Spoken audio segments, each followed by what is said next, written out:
Hello welcome to మగవా channel. 2013లో Malayalam cinema Pattam Pol అనే సినిమా ద్వారా సినీ ఇండస్ట్రీకి ఎంట్రీ ఇచ్చింది నటి మలవిక మోహనన్. మలయాళం సినిమాలతో పాటు ఈ హీరోయిన్ తెలుగు, తమిళం, హిందీ భాష సినిమాల్లో కూడా నటించి ప్రేక్షకుల్ని మెప్పించింది. Nirnayakam, The Great Father, Petta, Master, Maaran, Yuddha వంటి సినిమాల్లో నటించి నేటిజన్ల మనసులో చెరగని ముద్ర వేసుకుంది. అంతేకాకుండా ఈ beauty Chennai Times most desirable women 2020లో 5వ స్థానంలో నిలిచింది. ప్రస్తుతం మలవిక మోహనన్ ది రాజ్యసభ చిత్రంలో నటిస్తుంది. ఏకంగా పాన్ ఇండియా స్టార్ ప్రభాస్ సినిమాలో అవకాశం దక్కించుకుని ఈ అమ్మడి రేంజ్ మరింత పెంచుకోనుందో చూడాలి.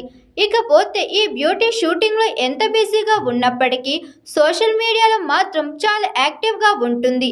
తరచూ నెట్టింట ఏదో ఒక పోస్ట్ పెడుతూ అభిమానులతో టచ్లో ఉంటుంది.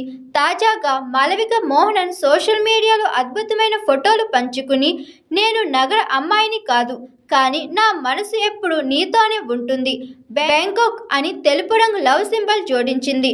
ప్రస్తుతం ఈ నటి పోస్ట్ సోషల్ మీడియాలోని జనాల్ని ఆకట్టుకుంటుంది. Hi, this is Swathi. Like చేయండి, షేర్ చేయండి, కమెంట్ చేయండి అండ్ సబ్స్క్రైబ్ చేయండి GRTV. Hi, this is Monica. Please like, share and subscribe GRTV.